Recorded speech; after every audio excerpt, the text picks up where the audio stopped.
Note করে নিয়ে যান বসিলার মানুষজন, খালি একজন একটা ওয়াজ করে দিবে, তারপর আবার আইসা আরেক কথা কইবেন। নোট করে রাখেন, এই রেকর্ড হইতেছে, এগুলি নিয়ে বাজায় শুনবেন। 2টা প্রস্তাব গেছে, 3 নম্বর প্রস্তাব হলো এই, আর 4 নম্বর প্রস্তাবটা শুনলে আপনারাও হাসবেন, বলবেন যে এত সহজ প্রস্তাব বুঝি মানুষ গ্রহণ করতে ইতস্তত বোধ করে। আপনারাই জামিয়া রহমানিয়া চালাবেন, শুধু সৎ সাহসের সাথে একটা কথা মেনে নেবেন, জামিয়া রহমানিয়া আরাবিয়া শাইখুল হাদিস আল্লামা আজিজুল হক রহমতুল্লাহ আলাইহি এটার প্রতিষ্ঠাতা। আর জামিয়া রহমানিয়া আরাবিয়া যদি আপনারা আপনাদের সাথে আমাদেরকে নেওয়ার মতো কোনো যোগ্য মনে না করেন, তাহলে এক কাজ করেন, আসেন আপনারাও জামিয়া রহমানিয়া আরাবিয়ার হকদার, আমরা মনে করি শাইখুল হাদিস রহমতুল্লাহ আলাইহি তিনিও একজন হকদার। তাহলে আসেন একটা সিদ্ধান্ত করি, অর্ধেক অর্ধেক জামিয়া রহমানিয়া, আপনারা অর্ধেক নেবেন, আমরা অর্ধেক নিব। এখন অর্ধেক অর্ধেক কেমনে? একটা মাদ্রাসার আবার অর্ধেক অর্ধেক করে কেমনে? অর্ধেক অর্ধেক আপনারা যেমনি খুশি ওইমনি আমরা রাজি।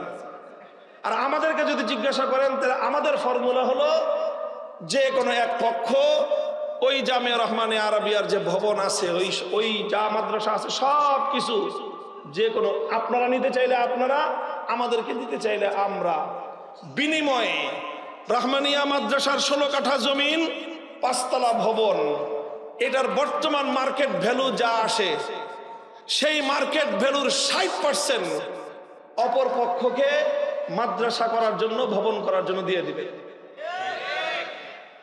যদি আপনারা এই প্রস্তাব গ্রহণ করেন তো নিয়ে নেন, আমাদেরকে 60% দিয়ে বসিলার এই 60 ফিটের মাথায় আমাদেরকে ভবন করে দেন।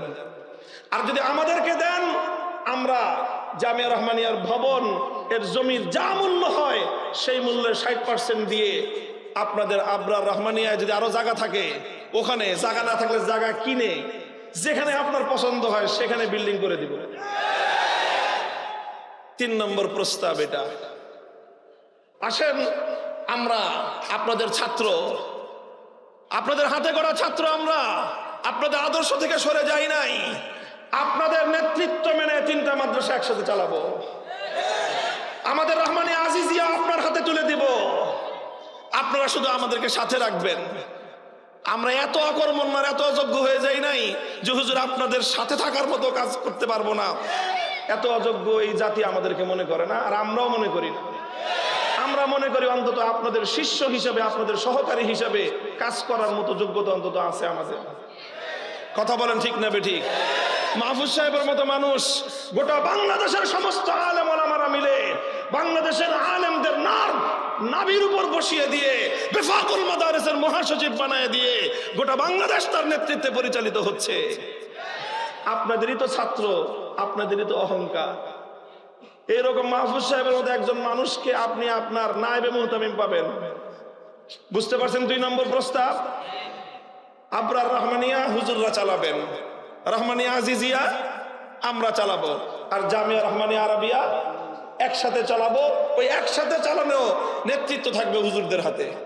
ইন্নাল হামদুলিল্লাহ নাহমাদুহু ওয়া নাস্তাঈনুহু ওয়া নাস্তাগফিরুহু ওয়া নু'মিনু বিহি ওয়া নাতাওয়াক্কালু আলাইহি ওয়া নাশহাদু আল লা ইলাহা ইল্লাল্লাহু ওয়াহদাহু লা শারীকা লাহু ونشهد أن سيدنا ومولانا محمدا عبده ورسوله صلى الله تعالى عليه وعلى آله وأصحابه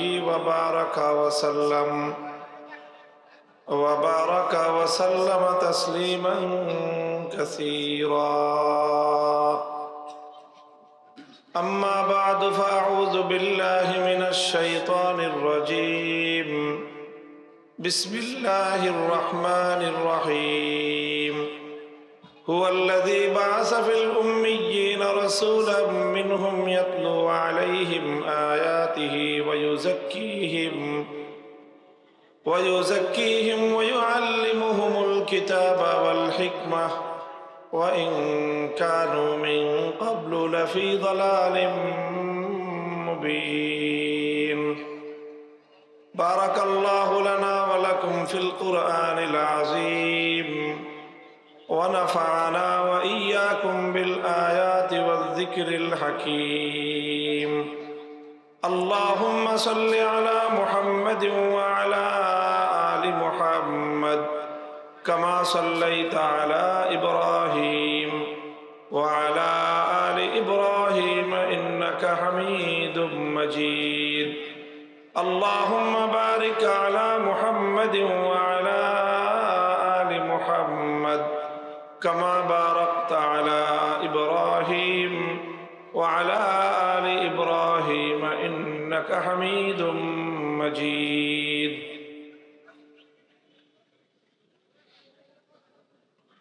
হযরত শাইখুল হাদিস আল্লামা আজিজুল হক রহমতুল্লাহ আলাই এবং বসিলার প্রাণ পুরুষ হযরত মাওলানা আব্দুল মালিক রাহিমাহুল্লাহ তাআলা দুইজন বুজুর্গের স্মরণ এবং তাদের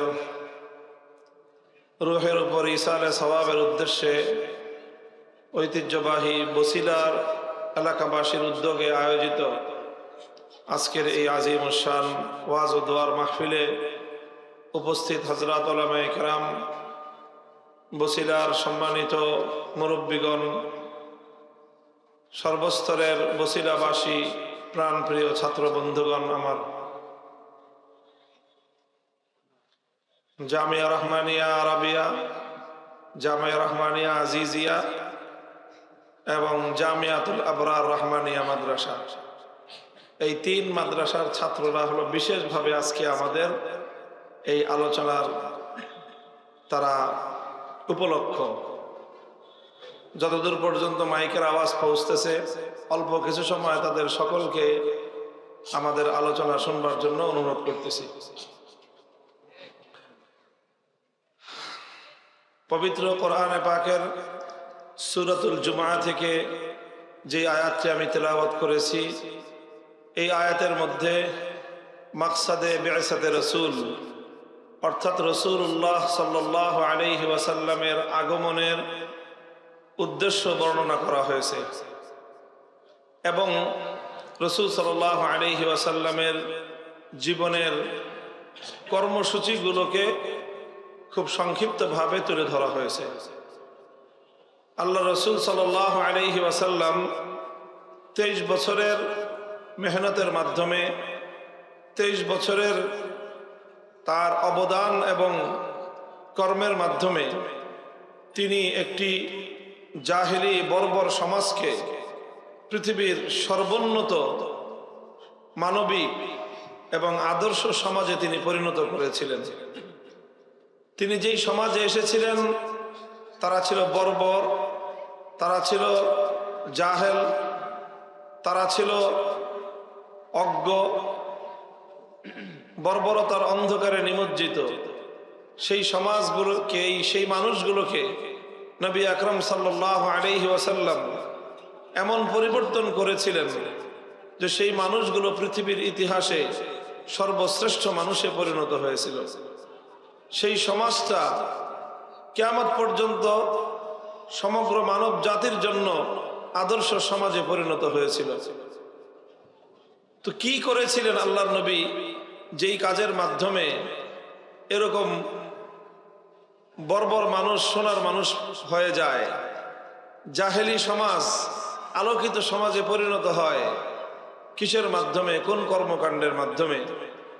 তো আল্লাহ পাক রব্বুল আলামিন সেই কর্মকাণ্ডগুলো, সেই কর্মসূচিগুলোকে এখানে উল্লেখ করেছেন।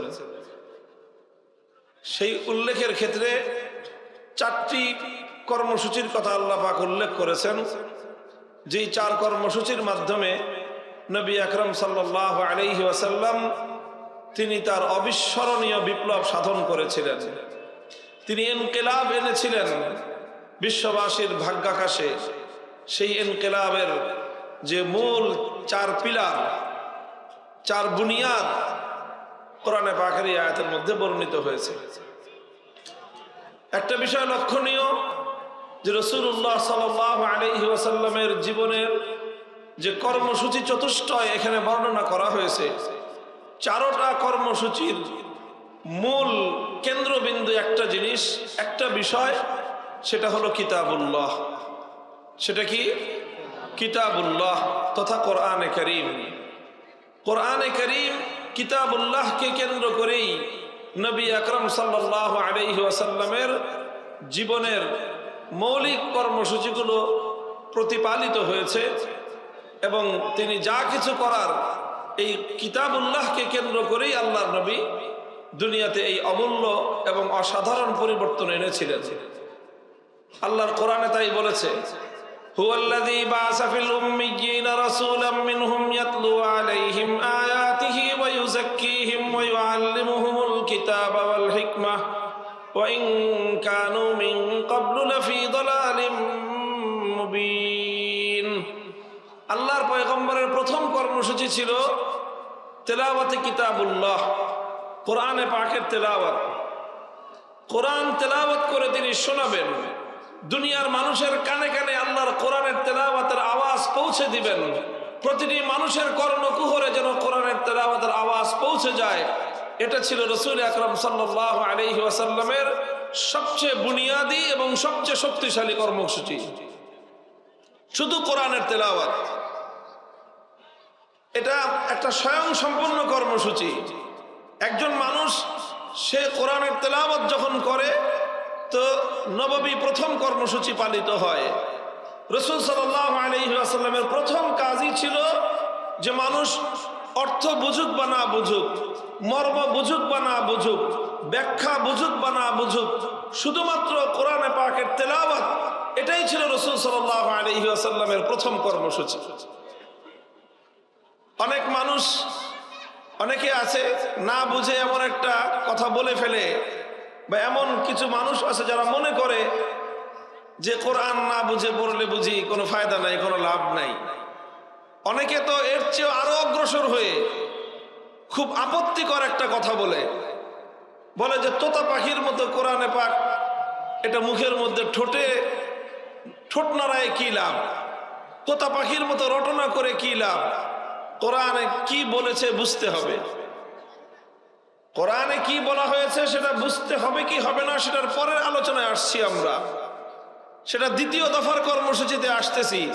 কিন্তু প্রথম দফার কর্মসূচি হলো কোরআনে পাকের তেলাওয়াত, বুঝে আসুক বা না আসুক, সর্ব অবস্থায় এটা মানব জাতির জন্য কল্যাণকর। এবং আল্লাহ রাসূল সাল্লাল্লাহু আলাইহি ওয়াসাল্লাম যে বিপ্লব করেছিলেন, যে ইনকিলাব এনেছিলেন, মানবতার যেই পরিবর্তন তিনি সাধন করেছিলেন, সেই জাহিলিয়াতের গড়ে ওঠা সেই দেয়াল তিনি ভেঙে গুড়িয়ে দিয়েছিলেন। বর্বরতার যে অসভ্য প্রাচীরের উপর আল্লাহর নবী আঘাত করেছিলেন, নবীজির পর সর্বপ্রথম আঘাত ছিল আল্লাহর কোরআনে পাকের তেলাওয়াতের মাধ্যমে জাহিলিয়াত, বর্বরতা, অন্ধকারের প্রাচীর ধসিয়ে দিয়েছিলেন। তিনি কোরআন তেলাওয়াতের মাধ্যমেই সর্বপ্রথম এই বর্বরতার উপর, অসভ্যতার উপর তিনি আঘাত এনেছিলেন। যারা মনে করে যে কোরআনে পাক তেলাওয়াত না বুঝে, অর্থ না বুঝলে তেলাওয়াত করে লাভ নেই, তারা মূলত কোরআনে পাককে, কোরআনে কারীমকে অন্য আর সাধারণ 10টা কিতাবের মতো মনে করেছে।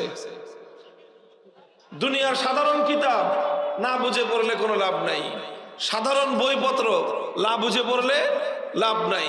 কেউ যদি কবিতা পড়ে না বুঝে পড়লে কবিতার স্বাদ পাবে না।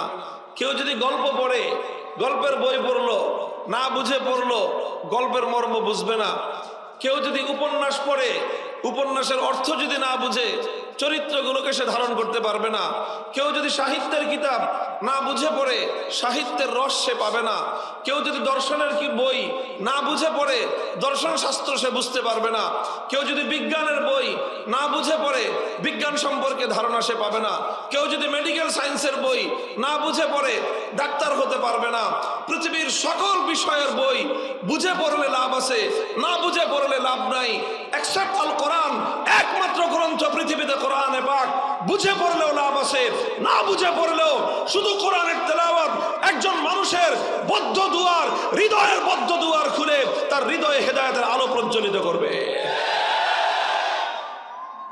ইয়াতলু আলাইহিম আয়াতিহি, এই জন্য আল্লাহ রাসূল মুহাম্মদ আরবি সাল্লাল্লাহু আলাইহি ওয়াসাল্লামকে আল্লাহ পাক রব্বুল আলামিন প্রথম যেই কর্মসূচি দিয়ে প্রেরণ করেছেন সেটা হলো, গো আল্লাহর নবী, আপনি এই জাহেলি সমাজে, এই বর্বর সমাজে হাজার বছরের অন্ধকারের এই কুহেলিকা ভেদ করবার জন্য আপনি কোরআন তেলাওয়াতের গুঞ্জরণ উঠান।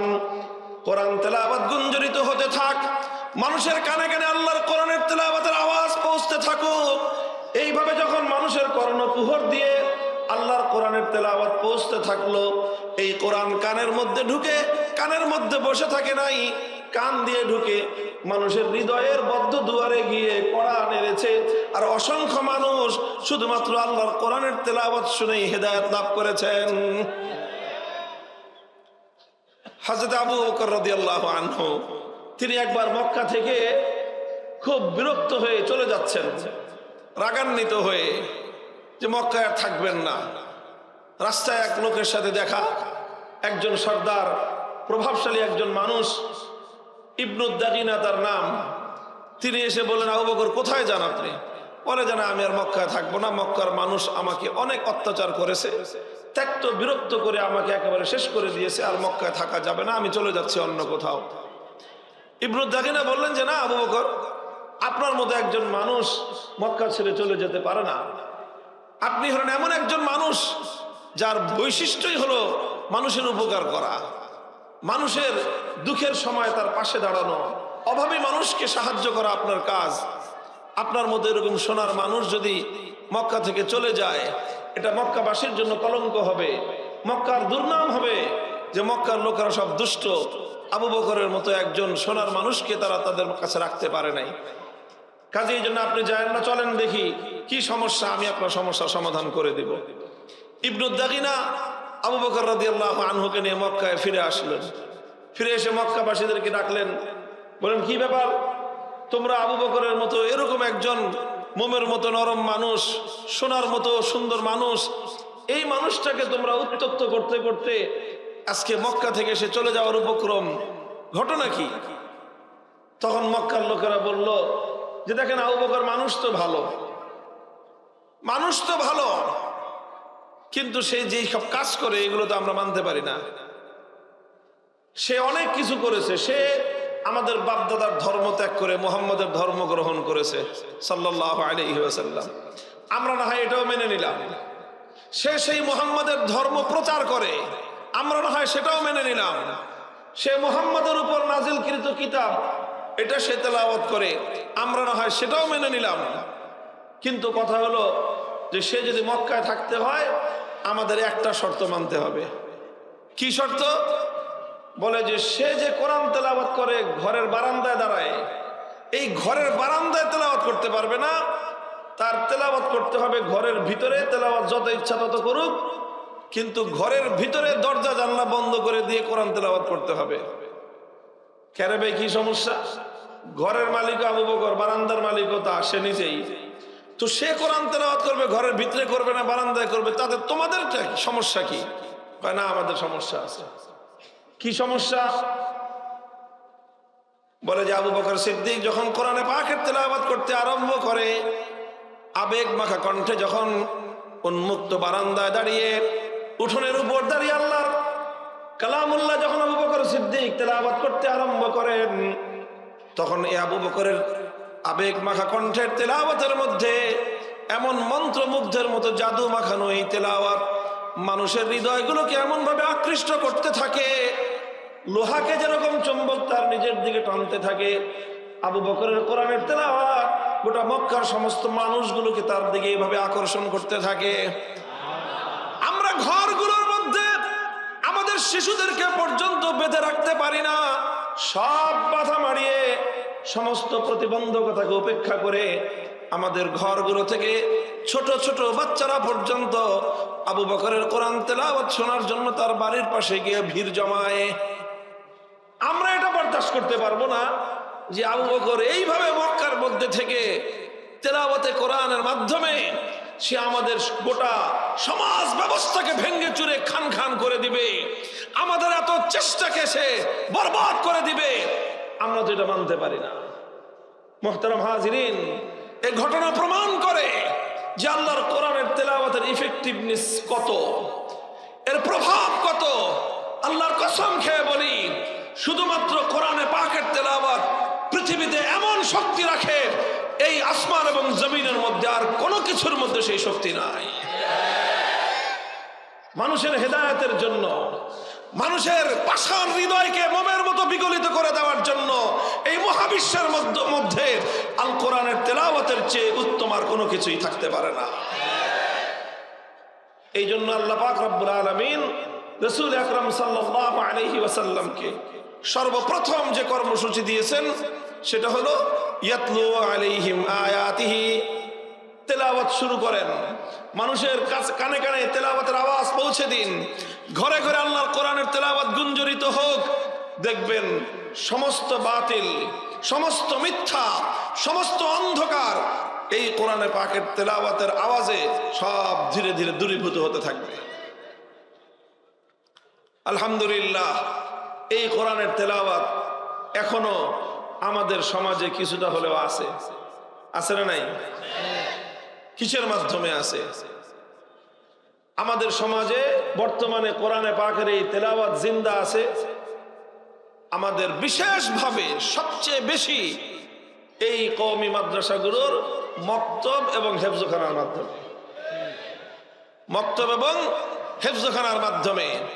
মক্তবে আমরা মুসলমানদের ছোট ছোট বাচ্চাদেরকে কোরআনের তেলাওয়াতের নাজেরা শিক্ষা দেই, দেখে পড়তে পারে। হিফজখানায় এই কোরআনে পাকের তেলাওয়াতকে এক একটা বাচ্চা হৃদয়ের মধ্যে, কচি হৃদয়ের মধ্যে খোদাই করে দেওয়া হয়।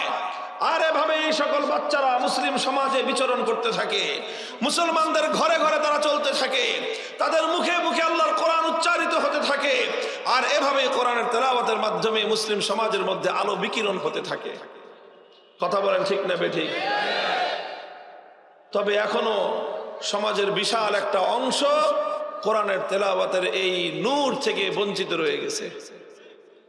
আমাদের আরো চেষ্টা করতে হবে। কথা বলেন ঠিক না বেঠিক? আমরা এখন বাংলাদেশে বিশেষ করে 5ই আগস্টের এই বিপ্লবের পর এখন তো আমরা এই কথা খুব জোরালো ভাবেই বলতে পারি এবং বলি, এই যে রাষ্ট্রীয় খরচে, সরকারি খরচে এই যে প্রাইমারি স্কুলগুলো যে চলে, এই প্রাইমারি স্কুলগুলো চলে আমাদের মুসলমানদের ট্যাক্সের পয়সায়। আমাদের ট্যাক্সের পয়সা দিয়ে প্রাইমারি স্কুলগুলোতে এর যাবতীয় খরচ, দালান কোঠা, শিক্ষক শিক্ষিকাদের বেতন, যাবতীয় সব খরচ হয় জনগণের ট্যাক্সের পয়সায়। সেই ট্যাক্সের পয়সা দিয়ে সেখানে পড়াশোনাও করে আমাদের বাচ্চারা, আমাদের ছেলেরা, আমাদের মেয়েরা প্রাইমারি স্কুলগুলোতে পড়ে।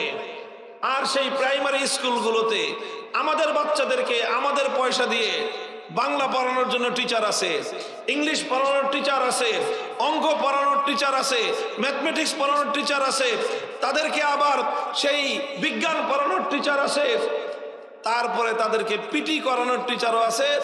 ইদানিং আবার শোনা যেতেছে তাদেরকে নৃত্য শেখানোর জন্য, নাচ গান শেখানোর জন্য নাকি নৃত্যের টিচারও নিয়োগের একটা সুর শোনা যেতেছে।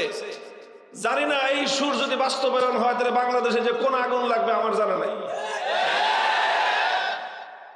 সবকিছু শেখানো হবে আর সরকারি খরচে আমার সন্তানদের জন্য আল্লাহর কোরআনের তেলাওয়াতের শিক্ষার ব্যবস্থা থাকতে পারে না।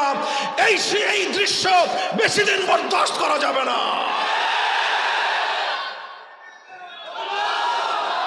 প্রতিটা প্রাইমারি স্কুলের জন্য, প্রতিটা প্রাইমারি স্কুলে একজন করে নুরানি মুআল্লিম, যিনি বিশুদ্ধ কোরআনের তেলাওয়াত শিক্ষা দিবেন আমাদের কচি সন্তানদেরকে।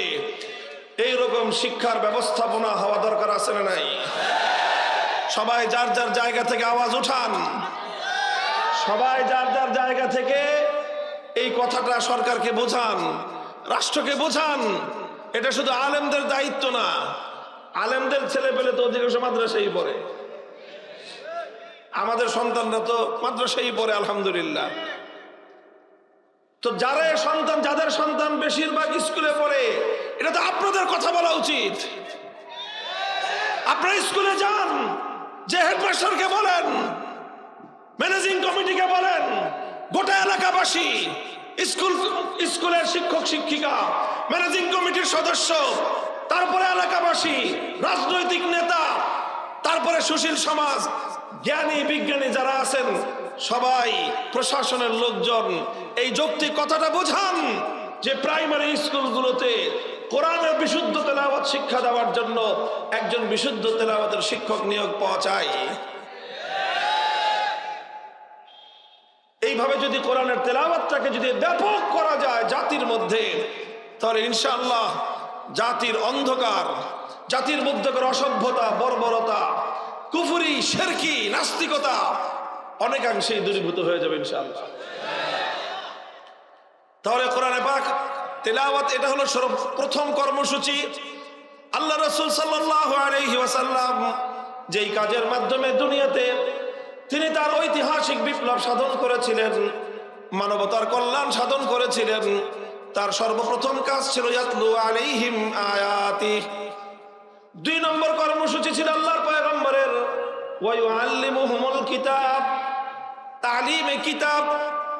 তালিমে কিতাবের অর্থ হলো যেই কিতাবুল্লাহ, যে কোরআনে পাকের তিনি তেলাওয়াত করলেন প্রথম কর্মসূচির মাধ্যমে, এবার দ্বিতীয় কর্মসূচি হলো সেই কোরআনটাকে মানুষকে বোঝান, কোরআনের মর্ম বুঝান, কোরআনের ব্যাখ্যা বুঝান, কোরআনের তাফসীর বোঝানো।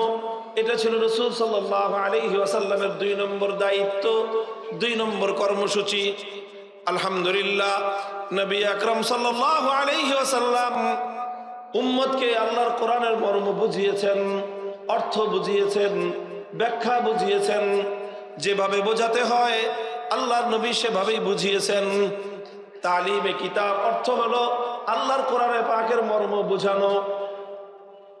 এই কর্মসূচিটাও বর্তমানে চালু আছে আলহামদুলিল্লাহ, এবং সবচেয়ে সুন্দরভাবে চালু আছে আমার বাংলাদেশের কওমি মাদ্রাসাগুলোতে।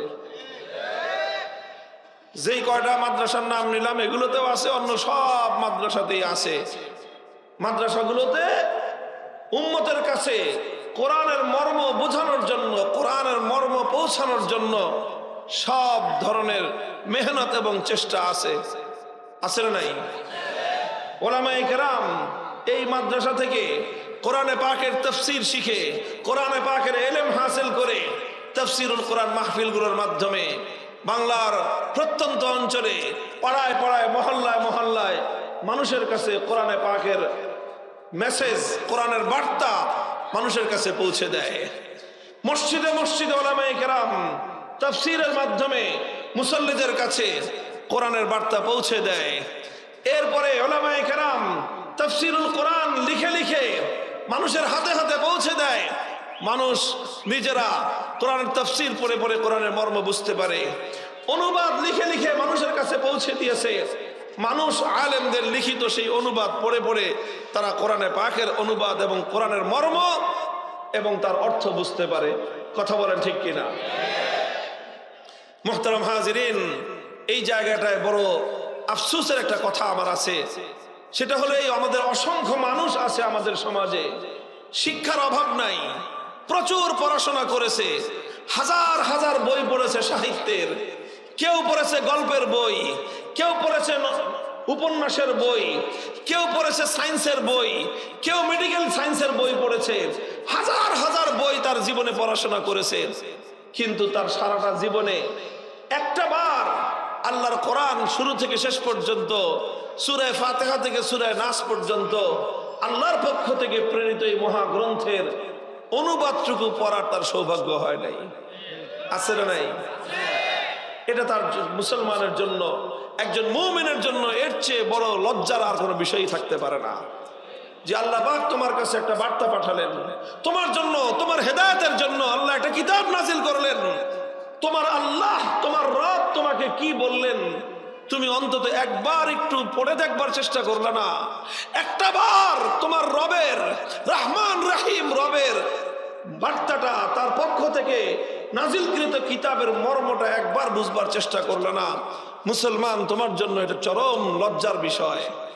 কাজে এই জন্য সকল ধর্মপ্রাণ মুসলমানদের কাছে এটা আমাদের অনুরোধ, হক্কানি উলামায়ে কেরাম যে সকল তরজমায়ে কোরআন লিখেছেন, অনুবাদ লিখেছেন, তাফসীর লিখেছেন, সেগুলো সংগ্রহ করে একটু একটু করে পড়া শুরু করেন। কোরআনে পাকের সূরা ফাতিহা থেকে সূরা নাস পর্যন্ত পূর্ণ কোরআনটা অন্তত একবার এর অর্থটা বুঝার, মর্মটা বুঝার চেষ্টা করুন। আল্লাহ বুঝবার তৌফিক দান করেন। এটা গেল কোরআনে পাকের দ্বিতীয় নম্বর কর্মসূচি, আল্লাহর রাসূলের কোরআনকে কেন্দ্র করে। আলহামদুলিল্লাহ, এই কর্মসূচি বর্তমানে আমাদের সমাজে জিন্দা আছে।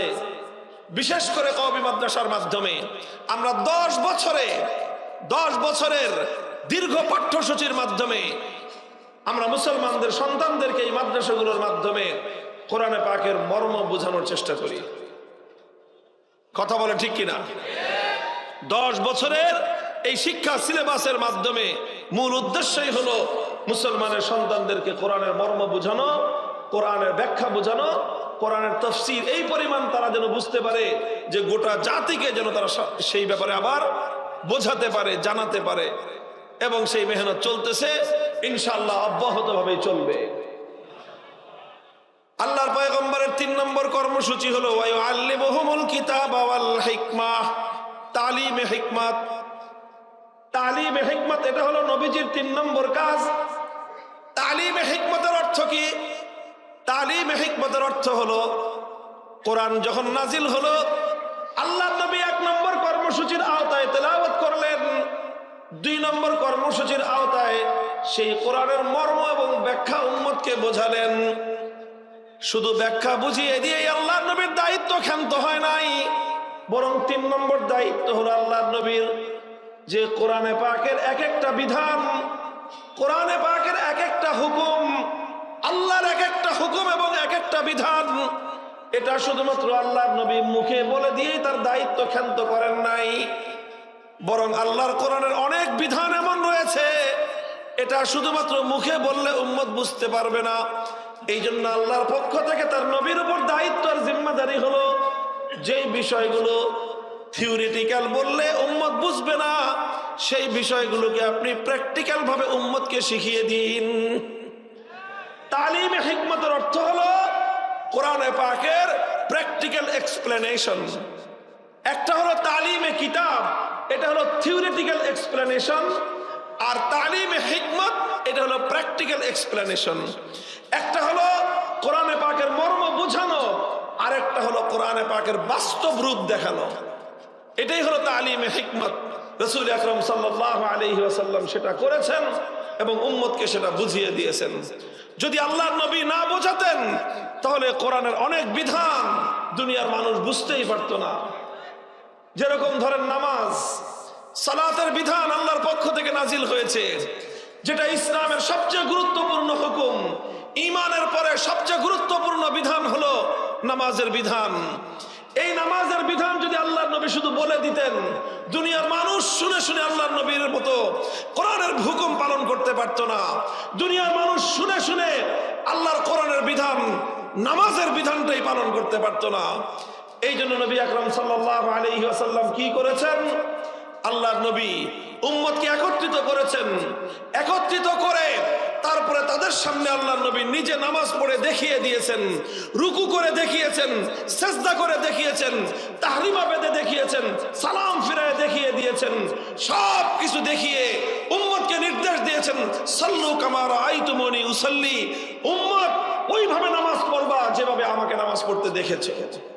প্র্যাকটিক্যাল শিক্ষা দিয়েছেন। প্র্যাকটিক্যাল, যারা সাধারণ শিক্ষা ব্যবস্থায় পড়াশোনা করেছেন তারা বিষয়টা ভালো করে বুঝবেন। অনেক সাবজেক্ট আছে জেনারেল শিক্ষায়, এগুলো প্র্যাকটিক্যাল করা ছাড়া বোঝা যায় না। যে সকল স্কুলে বিজ্ঞান বিভাগ আছে, বিজ্ঞান বিভাগের যদি আপনি এই যে কেমিস্ট্রি সাবজেক্ট, এটা যদি প্র্যাকটিক্যাল না করানো হয় বাচ্চারা বুঝবে না। মেডিকেল সায়েন্স তো কিছুই বুঝবে না। ডাক্তাররা যে মেডিকেল সায়েন্সে স্টুডেন্টদেরকে পড়ায় শুধুমাত্র লেকচার দিয়ে ছেড়ে দেয় না, শুধুমাত্র বই পড়ায় দিয়ে ছেড়ে দেয় না, বরং প্রত্যেকটা সাবজেক্টের উপর টিচাররা, শিক্ষক শিক্ষিকাগণ তারা ছাত্রদেরকে, স্টুডেন্টদেরকে লেকচার দেন, বই পড়তে দেন, নোট দেন, পাশাপাশি প্রত্যেকটা বিষয়ের উপর ল্যাবরেটরিতে নিয়ে তাদেরকে প্রত্যেকটা বিষয়ে হাতে কলমে প্র্যাকটিক্যাল শিক্ষা দেন। সেখানে মানব দেহের মাথা থেকে পা পর্যন্ত প্রত্যেকটা অঙ্গ প্রত্যঙ্গের বিস্তারিত ডিটেলস আছে, তার নমুনা আছে, সবগুলো বিষয় তাদেরকে হাতে কলমে শিক্ষা দেওয়া হয়। এই জন্য মেডিকেল সায়েন্স এটা এমন একটা বিজ্ঞান যে এটা শুধু থিওরি পড়ে কোনোদিন কোনো মানুষ ডাক্তার হতে পারবে না যতদিন পর্যন্ত সে প্র্যাকটিক্যাল না শিখবে। মেডিকেল সায়েন্স যতটা প্র্যাকটিক্যাল সাবজেক্ট, আল্লাহর কোরআন তার চেয়ে বেশি প্র্যাকটিক্যাল সাবজেক্ট। আবার বলছি, মেডিকেল সায়েন্স যতটা প্র্যাকটিক্যাল সাবজেক্ট, কোরআনে পাক তার চেয়ে বেশি প্র্যাকটিক্যাল সাবজেক্ট। এই জন্য মেডিকেল সায়েন্স যেভাবে টিচারদের কাছ থেকে, অভিজ্ঞ ডাক্তারদের কাছ থেকে হাতে কলমে না শিখলে কেউ কোনোদিন ভালো ডাক্তার হতে পারে না, ঠিক তদ্রূপ হাক্কানি উলামায়ে কেরামের কাছ থেকে হাতে কলমে আল্লাহর কোরআনের বিধানগুলো না শিখলে কোনোদিন কোনো মানুষ পরিপূর্ণভাবে কোরআনের বিধানের উপর আমল করতে পারবে না। এই জন্য রাসূল সাল্লাল্লাহু আলাইহি ওয়াসাল্লামের 3 নম্বর দায়িত্ব, খুবই গুরুত্বপূর্ণ দায়িত্ব, যে নবী শুধু কোরআন তেলাওয়াত করে দিলেই আপনার দায়িত্ব শেষ নয়, কোরআনে শুধু তাফসীর শোনায় দিলেন, ব্যাখ্যা শোনায় দিলেন, এতেই আপনার দায়িত্ব শেষ নয়, বরং যেটার ব্যাখ্যা শোনালেন, যেটার মর্ম বুঝালেন, এবার সেটাকে প্র্যাকটিক্যাল করে দেখায় দিতে হবে যে কোনটা কিভাবে বাস্তবায়ন করতে হয়। আল্লাহর নবী নামাজের বিধান বাস্তবায়ন করে দেখায় দিয়েছেন। রোজা আল্লাহর নবী রেখেছেন, রোজার প্রত্যেকটা মাসালা প্র্যাকটিক্যাল বুঝিয়েছেন। আল্লাহর নবী যাকাতের বিধান প্র্যাকটিক্যাল বাস্তবায়ন করিয়েছেন। এভাবেই হজ আল্লাহর নবী নিজের জীবদ্দশায় সমস্ত সাহাবীদেরকে নিয়ে হজ করে হজের প্র্যাকটিক্যাল আমলগুলোকে তাদেরকে শিখিয়ে দিয়েছেন।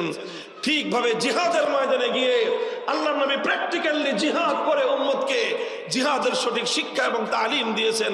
প্রতিটা বিষয় আল্লাহর নবী প্র্যাকটিক্যাল ভাবে তালিম দিয়েছেন। শুধু এক্ষেত্রেই নয়, শুধু ব্যক্তিগত জীবনে নয়, পারিবারিক জীবন বলেন, রাষ্ট্র জীবন বলেন, সেখানে আল্লাহর নবী আল্লাহর কোরআনের এক একটা বিধানকে প্র্যাকটিক্যাল করে দেখিয়েছেন। হাদিসের কিতাবের মধ্যে বর্ণিত হয়, আল্লাহর নবী যেদিন মক্কা বিজয় করলেন, মক্কা বিজয়ের পরে মক্কার মধ্যে একটা ঘটনা সংঘটিত হলো, অপরাধ। কিসের অপরাধ? চুরির অপরাধ। চুরি হলো, চোর ধরা পড়লো। চোর সাধারণ কোনো মানুষ নয়, একজন মহিলা মানুষ, সাধারণ কোনো মহিলা নয়, সম্ভ্রান্ত একজন মহিলা। বনু মখজুম আরবের একটা অতি উচ্চ মর্যাদা সম্পন্ন বংশ, সেই পরিবারের মেয়ে হলো বনু মখজুমের মেয়ে, নাম হলো তার ফাতেমা। এই পরিবারটা হলো সেই পরিবার যেই পরিবারে আল্লাহর নবীর দাদির জন্ম হয়েছিল, অর্থাৎ নবীজির বাবার মামুর বাড়ি, আল্লাহর নবীর সঙ্গে ব্লাড কানেকশন যাদের। তো সেই পরিবারে যখন মেয়েটা ধরা পড়লো, ফাফাজিআ কওমুহা ইলা উসামা ইবনে যাইদিন, তখন তার গোটা সম্প্রদায় তারা আতঙ্কগ্রস্ত হয়ে পড়লো যে এখন তো কোরআনের বিধান বাস্তবায়ন যদি হয়, মেয়েটার হাত কাটা যাবে, পুরো বংশের নাক কাটা যাবে। কারণ যখন তার হাত কাটা যাবে, মানুষ জিজ্ঞাসা করবে এই মেয়েটা কোন বংশের, জবাব আসবে বনু মখজুমের। তখন মানুষ বলবে হায় হায়, এত সম্ভ্রান্ত বংশের নারীরা চুরি করে, তাহলে আমাদের বংশের মান সম্মান ধুলোয় মিশে যাবে। এই জন্য তারা তদবির করা শুরু করলো, যেভাবেই হোক এই হাত কাটাটাকে ঠেকাতে হবে। কিভাবে করা যায়? তারা আল্লাহর নবীর খুব কাছের একজন মানুষ, নবীজির অত্যন্ত প্রিয় ভাজন, আস্থাভাজন, নবীজির স্নেহ ভাজন সম্পর্কে আল্লাহর নবীর নাতি হয়, পালক পুত্র যায়েদ ইবনে হারেসার ছেলে উসামা। তার কাছে এসে তারা বলল যে ভাই, তোমার দাদার কাছে গিয়ে একটু বলো মেয়েটার যেন হাত না কাটা হয়, কারণ মেয়েটা ওনার রক্তের সম্পর্ক, ওনার দাদির পরিবারের মেয়ে, কাজে উনি যেন বিষয়টা একটু ম্যানেজ করে নেয়। উসামা রাদিয়াল্লাহু আনহু বুঝতে পারলেন না বিষয়টার গভীরতা। তিনি সহজ সরল মনে আল্লাহ নবীর কাছে গেলেন, গিয়ে তিনি সুপারিশ করলেন। সুপারিশ করতে দেরি, ফাতালাওয়ানা ওয়াজহু রাসূলিল্লাহি সাল্লাল্লাহু আলাইহি ওয়াসাল্লাম, আল্লাহর নবীর চেহারার রং বদলে গেল, লাল টুকটুকে হয়ে গেল। নবীজি রাগে থরথর করে কাঁপতে থাকলেন। উসামাকে এক ধমক দিলেন, আতাশফাউ ফি হাদ্দিম মিন হুদুদিল্লাহ, উসামা কত বড় দুঃসাহস তোমার, আমি আল্লাহর কোরআনের বিধান বাস্তবায়ন করব, আর তুমি সেই বিধান বাস্তবায়নের ক্ষেত্রে বাধা দেওয়ার জন্য তদবির করতে এসেছো। খবরদার, ভবিষ্যতে আর কোনোদিন যেন তোমার এই তদবিরের মধ্যে না দেখি আমি। উসামা ধমক খেয়ে চলে গেলেন। নবীজি বুঝতে পারলেন খালি উসামাকে একা ধমকাইলে তো হবে না, ও তো ছোট মানুষ, বালক মানুষ, না বুঝে শুনে আসছে, কিন্তু ওর পিছনে তো অন্য মানুষরা আছে, ওর পিছনে আমার গোষ্ঠীর লোক, ওর পিছনে আমার দাদির বাড়ির লোকজন, যারা ওকে আমার কাছে পাঠিয়েছে। কাজেই সংশোধন তো শুধু আমার একা করলে হবে না, গোটা মক্কাবাসীর সংশোধন করতে হবে। ফালাম্মা কানাল আশিয়্যু কামা রাসূলুল্লাহ সাল্লাল্লাহু আলাইহি ওয়াসাল্লাম, বুখারী শরীফের হাদিস, বিকাল বেলা আসরের নামাজ পড়ে আল্লাহর নবী পবিত্র বাইতুল্লাহর সামনে দাঁড়ালেন। কাবার চত্বরে গোটা মক্কার মানুষ একত্রিত হয়েছে। আল্লাহর নবী তাদেরকে লক্ষ্য করে ভাষণ দিলেন। দুনিয়ার মানুষ বিজয়ের পরে দুনিয়ার অনেক বড় বড় নেতা নেত্রীরা ভাষণ দেয়, আর আল্লাহর নবীও মক্কা বিজয়ের পর জাতির উদ্দেশ্যে ভাষণ দিয়েছিলেন। নবীর বক্তব্যই কিয়ামত পর্যন্ত সমস্ত নেতা কর্মীদের জন্য সর্বোত্তম আদর্শ রয়েছে। আল্লাহর নবী বললেন যে দেখো হে আমার মক্কাবাসী, হে আমার স্বগোত্রবাসী, হে আমার কুরাইশ বংশ, আমার দাদির পরিবার বনু মাখজুম গোত্রের লোকেরা শুনে রাখো, ইন্নামা হালাকা মান কানা ক্বাবলাকুম ইযা সারাকা ফীহিমুদ দাঈফ আকামু আলাইহিল হাদ ওয়া ইযা সারাকা ফীহিমুশ শরীফ তারাকুহু। তোমাদের পূর্বেকার অনেক জাতি ধ্বংস হয়ে গেছে, আল্লাহ তাদেরকে আযাব গজব দিয়ে ধ্বংস করে দিয়েছেন। তাদের অপরাধ ছিল যখন তাদের মধ্যে কোন প্রভাবশালী লোক অন্যায় করত, কোন প্রভাবশালী লোক, ক্ষমতাবান টাকা পয়সাওয়ালা মানুষ যখন কোন অন্যায় করত, কোন শিল্পপতি, কোন ক্ষমতাবান এমপি, মন্ত্রী, মিনিস্টার অথবা মন্ত্রীর দুলাভাই, এমপির খালু, এই জাতীয় লোকজন যখন অন্যায় করত, চুরি করত, শিল্পপতি মানুষ, ইন্ডাস্ট্রিয়ালিস্ট, বিশাল টাকা পয়সার মালিক, এই জাতীয় মানুষ অন্যায় করলে, অপরাধ করলে সিস্টেমে তাদেরকে ছেড়ে দেওয়া হতো। ওয়াইজা সারাকা ফীহিমুদ দাঈফ আকামু আলাইহিল হাদ। আর ওই একই অপরাধ করেছে দুর্বল মানুষ, রিকশাওয়ালা চুরি করেছে, ঠেলা গাড়িওয়ালা অপরাধ করেছে, ভ্যান গাড়ি চালক অপরাধ করেছে, কৃষক শ্রমিক মজদুর অপরাধ করেছে, খেটে খাওয়া মেহনতি মানুষ রাস্তার টোকাই, সে যখন অপরাধ করে ধরা পড়ছে, এখন বলে যে আইনের শাসন 100 ভাগের জায়গায় 200 ভাগ কায়েম করার উপরে। কারণ ওর কোনো মামুও নাই, ওর কোনো খালুও নাই, ওর কোনো দুলাভাইও নাই।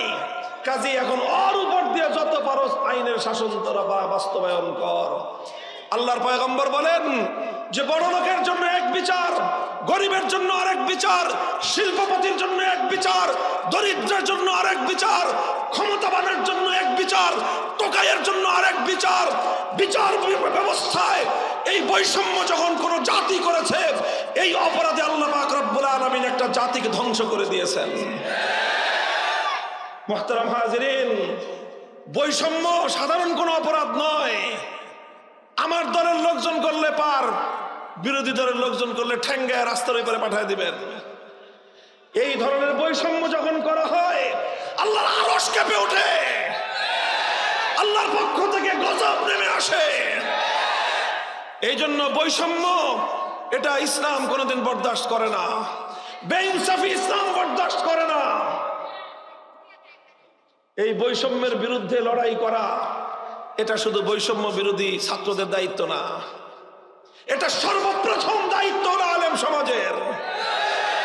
নবীর উত্তরাধিকারী পরিচয় দিয়ে সমাজে যত সম্মান আর যত মন মর্যাদা, হাদিয়া, তোহফা সব তো আলেমরাই পায়, বেশিরভাগ আলেমরাই তো পায়। কথা বলেন ঠিক না বেঠিক? ঠিক আছে, আলেম সমাজ তারা যেমনি ভাবে নবীর উত্তরাধিকারী, আল্লাহ পাক নবীদেরকে পাঠিয়েছিলেন, তার অন্যতম উদ্দেশ্য হলো আল্লাহর জমিন থেকে সমস্ত বেইনসাফি, জুলুম আর বৈষম্যের কবর রচনা করা। আল্লাহর কোরআন খুলেন, লাকাদ আরসালনা রুসুলানা বিল বাইয়িনাত ওয়া আনজালনা মাআহুমুল কিতাবা ওয়াল মিজান লিয়াকুমান নাসু বিল কিসত। আল্লাহ বলতেছেন সূরাতুল হাদীদে যে আমি রাসূলদেরকে পাঠিয়েছি, আমি আমার আসমানি কিতাব সমূহ নাজিল করেছি। কেন নাজিল করেছেন আল্লাহ? লিয়াকুমান নাসু বিল কিসতি, যাতে মানুষের মধ্যে ইনসাফ কায়েম হয়, মানুষের মধ্যে যেন বেইনসাফি না থাকে, মানুষের মধ্যে যেন কোনো জুলুম শোষণ না থাকে। মানব সমাজের মধ্য থেকে সমস্ত বেইনসাফি, সমস্ত জুলুম, সমস্ত অন্যায়, সমস্ত অবিচার উৎখাত করার জন্যই নবী রাসূলদের আগমন। মুহতারাম হাজিরিন, আল্লাহর নবী বললেন, আর আজ তোমরা আমার কাছে আসছো, আবদার নিয়ে যে আমার ব্লাড কানেকশন আছে, আমার আত্মীয়, আমার পরিবারের লোক বলে আমি অপরাধ করার পরেও ছেড়ে দিব, এইরকম বৈষম্য তোমরা আল্লাহর রাসূল দ্বারা বাস্তবায়ন করতে চাও? আল্লাহ, এরপরে আল্লাহ নবী যে কথাটা বললেন সেটা যদি বুখারী শরীফের হাদিসের মধ্যে বর্ণিত না থাকতো, সেই কথা বলতে আমাদের সাহস হতো না, আমাদের ঠোঁট কেঁপে উঠতো, আমাদের কলিজা কেঁপে উঠতো। এত বড় কথা আল্লাহ নবী বলেছেন। নবীজি বলেন, ওয়াল্লাহ লাউ আন্না ফাতিমাতা বিনতা মুহাম্মাদিন সারাকাত লাকাতাতু ইয়াদাহা। আজ আমার দাদির গোষ্ঠীর ফাতেমা নয়, যদি আমি নবী মুহাম্মদুর রাসূলুল্লাহর কলিজার টুকরা, আমার জীবনের সবচেয়ে আদরের দুলালি আমার কন্যা ফাতেমা যদি আজকে চুরি করে ধরা পড়তো, আমি আল্লাহর নামের শপথ করে বলতেছি, আমি তার হাত কাটতে এতটুকু দ্বিধা করতাম না। মুহতারাম হাজিরিন, আল্লাহর নবী এভাবে ইনসাফ কায়েম করেছেন, এভাবেই বৈষম্য দূর করেছেন, এভাবেই সাম্য এবং ন্যায় নবী আকরাম সাল্লাল্লাহু আলাইহি ওয়াসাল্লাম আল্লাহর জমিনে বাস্তবায়ন করেছেন। কাজেই ন্যায়, ইনসাফ, সাম্য কায়েম করা এটা হলো ইসলামের অন্যতম গুরুত্বপূর্ণ জিম্মাদারি এবং দায়িত্ব। এখন যেভাবেই করতে হয় সেভাবেই করতে হবে, বেইনসাফির বিরুদ্ধে যেভাবে রুখে দাঁড়াতে হয় সেভাবেই রুখে দাঁড়াতে হবে, অন্যায় অবিচার দূর করার জন্য যা করতে হয় তাই করতে হবে। প্রস্তুত আছেন সেজন্য? প্রস্তুত হন, সাধারণ উম্মত প্রস্তুত হন, ওলামায়ে কেরাম জাতিকে নেতৃত্ব দেন।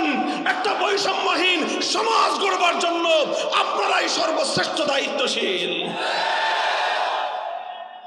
আলহামদুলিল্লাহ, আল্লাহর পয়গম্বরের 3 নম্বর দায়িত্ব ছিল এভাবেই আল্লাহর কোরআনের এক একটা বিধান কিভাবে বাস্তবায়ন করতে হয়। বাধা বিঘ্ন আসবে, সেই বাধা বিঘ্ন এভাবেই ডিঙ্গিয়ে এক একটা বিধানকে বাস্তবায়ন করে দুনিয়াবাসীকে আল্লাহ নবী দেখিয়ে দিয়েছেন কোরআনে পাকের এক একটা বিধান এইভাবেই বাস্তবায়ন করতে হয়। কথা বলেন ঠিক কিনা? বলেন আলহামদুলিল্লাহ। আমার নবী আমাকে, আমাদের নবীজি আমাকে সব কিছু দেখিয়ে দিয়েছেন, কোনো কিছু অপূর্ণ রাখেন নাই।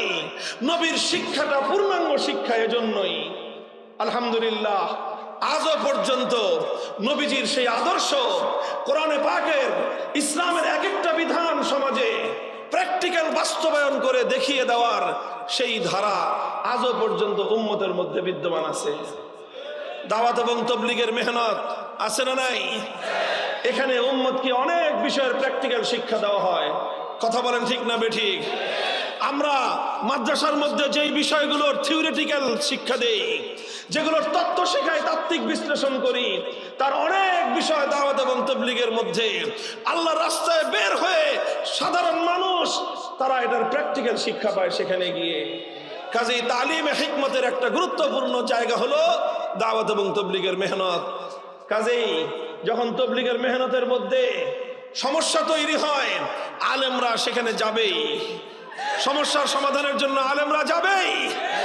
কারণ যদি সমাধান না করা হয়, তালিমে হিকমতের বিরাট একটা অধ্যায় নষ্ট হয়ে যাবে।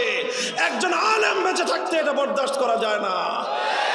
এজন্য কারো কাছে খারাপ লাগুক, কুলমুতু বিগাইজিকুম, তুমি জ্বলতে জ্বলতে জ্বলে পুড়ে মরে যাও, তাতে আমাদের কিছুই আসবে যাবে না। আমরা আমাদের দায়িত্ব পালন করেই যাব। আমরা সমস্যা সমাধান করার জন্য সর্বশেষ মুহূর্ত পর্যন্ত চেষ্টা করবই। ঠিক তেমনি ভাবে আরো কিছু বিষয় আছে যেগুলোর প্র্যাকটিক্যাল শিক্ষা দেওয়ার জন্য মজলিসে দাওয়াতুল হক মেহনত করতেছে। কথা বলেন ঠিক কিনা? ইসলামের অনেক বিষয় প্র্যাকটিক্যাল তালিমের জন্য, তার প্র্যাকটিক্যাল আমলি নমুনার জন্য হযরত ওয়ালা হারদুইয়া আবরারুল হক রাহমাতুল্লাহি আলাইহির মাধ্যমে হাকিমুল উম্মত রাহমাতুল্লাহি আলাইহির এই মেহনতের সিলসিলা চলছে এবং উম্মতের মধ্যে অনেক বিষয়ের, কোরআনের অনেক বিষয়ের প্র্যাকটিক্যাল তালিম এখানে চলে।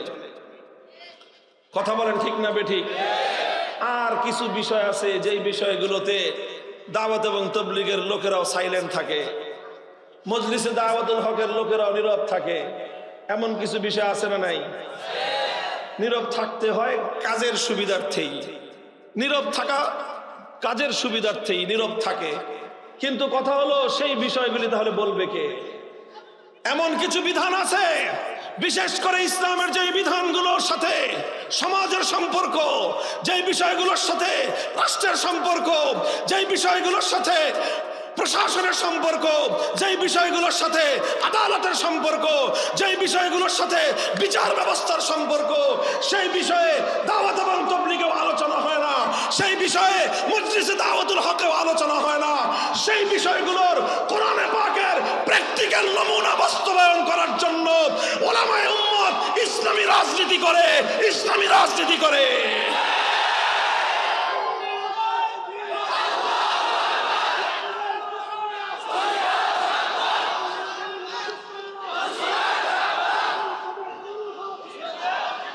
মুহতারাম হাজিরিন, এই জন্য দাওয়াত এবং তাবলীগ এটা যেরকম তালিমে হিকমতের একটা মারকাজ, মজলিসে দাওয়াতুল হক এটা যেরকম তালিমে হিকমতের আরেকটা মেহনত, ঠিক একই ভাবে আস-সিয়াসাতুল ইসলামিয়া, আস-সিয়াসাতুশ শারঈয়া, ইসলামী রাজনীতি এটাও ইসলামের অনেক বড় একটা অধ্যায়, যেখানে আল্লাহর কোরআনের অসংখ্য বিধানের প্র্যাকটিক্যাল বাস্তবায়নের জন্য মেহনত আর সংগ্রাম করা হয়।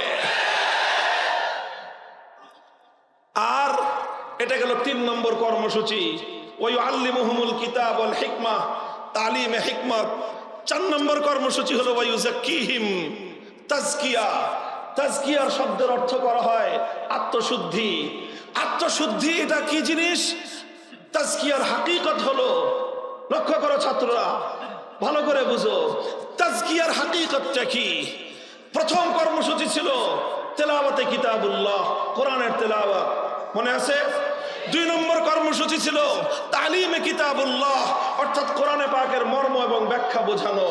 3 নম্বর কর্মসূচি ছিল তালিমে হিকমত, অর্থাৎ শুধুমাত্র থিওরি আর শুধুমাত্র মৌখিক বিশ্লেষণের মাধ্যমেই কোরআনকে পরিপূর্ণ বোঝানো যায় না, বরং কোরআনে পাককে আমল করে দেখিয়ে দিতে হয়। এটার নাম হলো তালিমে হিকমত। আল্লাহ নবী 3 কাজ করেছেন, তবে শুধুমাত্র প্র্যাকটিক্যাল নমুনা দেখায় দেওয়ার পরেও আল্লাহ নবীর জিম্মাদারি খতম হয় নাই, বরং 4 নম্বর জিম্মাদারি রয়ে গেছে। আর সেই 4 নম্বর জিম্মাদারি হলো তেলাওয়াতে কিতাবুল্লাহর মাধ্যমে যেই কোরআনকে তেলাওয়াত করা হয়েছে, তালিমে কিতাবুল্লাহর মাধ্যমে যেই কোরআনকে ব্যাখ্যা করা হয়েছে, তালিমে হিকমতের মাধ্যমে যেই কোরআনকে আমলে পরিণত করা হয়েছে, এবার তাজকিয়ার মাধ্যমে সেই কোরআনকে মানুষের আখলাক এবং চরিত্রে পরিণত করো। এটা আমলের চেয়েও আরো অনেক উন্নত পর্যায়ে। চরিত্রে পরিণত করা, দেখেন একটা কাজ একবার কষ্ট করে করা যায়, একটা কাজ আমলে পরিণত করা আর একটা কাজ চরিত্রে পরিণত করা সমান নয়। কথা বলেন ঠিক না বেঠিক? আপনি ইচ্ছা করে সত্য কথা বললেন, 1 বার 2 বার 3 বার সত্য কথা বললেন, কিন্তু আবার সুযোগ পাইলে মিথ্যা কথা বলেন। তাহলে সত্য কথা যখন বললেন, সত্য কথার উপর আপনার আমল হলো, কিন্তু মাঝে মাঝে আবার মিথ্যা বলেন, তাহলে বোঝা গেল সত্য বলার চরিত্র আপনার হাসিল হয় নাই, এখনো তাজকিয়া হয় নাই, আখলাক আসে নাই। আপনি হয়তো কখনো কারো সামনে বিনয় দেখালেন, আবার আড়ালে গিয়ে আপনি অহংকার প্রকাশ করলেন, তার মানে তাওয়াজু এবং বিনয় আপনার আমলের মধ্যে এসেছে, আখলাকের মধ্যে আসে নাই। তাজকিয়ার অর্থ হলো এই, তাজকিয়ার অর্থ হলো এই যে যেই কোরআনের তেলাওয়াত করেছো, তালিমের মাধ্যমে যেই কোরআনের মর্ম ব্যাখ্যা বুঝিয়েছো, তালিমে হিকমতের মাধ্যমে যেই কোরআনকে তুমি আমলে পরিণত করেছো, এবার তাজকিয়ার মাধ্যমে সেই কোরআনকে তুমি তোমার আখলাকে পরিণত করো।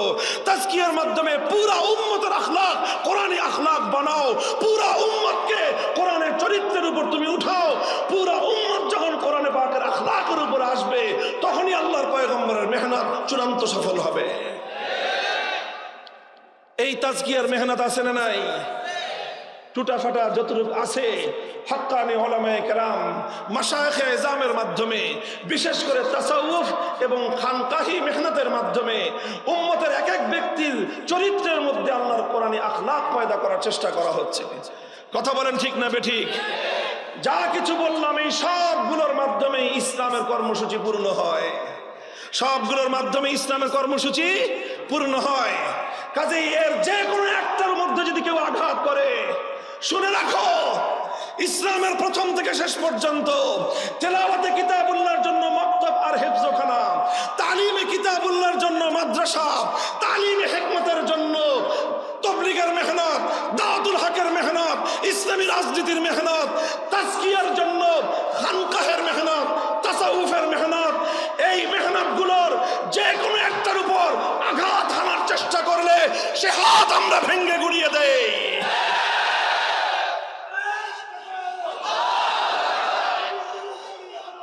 আমরা তার বিরুদ্ধে রুখে দাঁড়াই। ওলামায়ে কেরাম জাতির অতন্দ্র প্রহরী, কথা বলেন ঠিক না বেঠিক? দাওয়াত এবং তবলিগে গন্ডগোল লাগছে, আলেমরা বলেছেন, আলেমরা সিদ্ধান্ত দিবে, ওলামায়ে কেরাম ফয়সালা করবে, কারো ইজারাদারিতে দাওয়াত এবং তবলিগের মেহনত ছাড়া হবে না। যেখানে এই সমস্যা তৈরি হবে সেখানে ওলামায়ে কেরাম সমাধান করবে। কথা বলেন ঠিক না বেঠিক? যদি ইসলামী রাজনীতি নিয়ে কেউ কোনো কথা বলতে চায়, জিভ টেনে ছিঁড়ে ফেলে দেওয়া হবে। ভাড়াটিয়া হিসেবে থাকি না এই দেশে। এই দেশটা 1947 সালে ভাগ বাটোয়ারার সময় আমাদের ভাগে পড়ছে। তোমরা বেশি পাইছো, আমরা কম পাইছি, ঠকছি। তখন ঠকার পরে যেটুক আছে এটুক পিওর আমাদের। মুসলমানদের জমিন, স্বপ্ন ছিল, অঙ্গীকার ছিল, এই জমিনে আল্লাহর কোরআনের রাজ কায়েম হবে, সংবিধান হবে আল্লাহর কোরআনের সংবিধান, আইন চলবে আল্লাহর আইন। 24 বছর পর্যন্ত পশ্চিম পাকিস্তানি স্বৈরাচারেরা গাদ্দারি করেছে। 71 সাল থেকে 2024 সাল 54 বছর পর্যন্ত আমার বাংলাদেশের স্বদেশী শাসক গোষ্ঠী গাদ্দারি করেছে। 78 বছর পর্যন্ত বিশ্বাসঘাতকতা দেখেছি।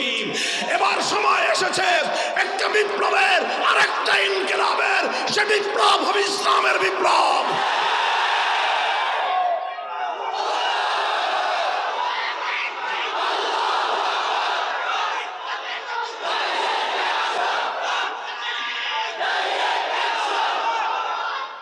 আলহামদুলিল্লাহ, সেই সঙ্গে শুকরিয়া আদায় করি বিশেষভাবে শাইখুল হাদিস আল্লামা আজিজুল হক রহমতুল্লাহ আলাইহির।